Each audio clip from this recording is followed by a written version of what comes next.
Hi guys! So, ayan, mag-unboxing muna ako ng aking package.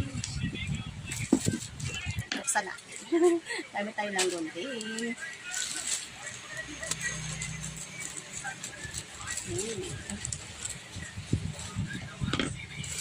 Nakabalot pa siya sa itim.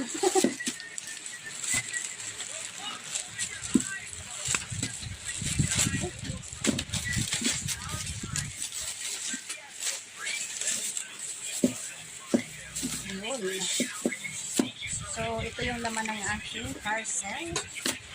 So, meron akong niacinamide tawa soap. Dalawa siya. And then, meron din akong niacinamide tawas body deodorant soap. So, maliligo muna ako. Gamit itong sabon na to. And pagkatapos ko maligo, ito naman ang gagamitin. Try natin.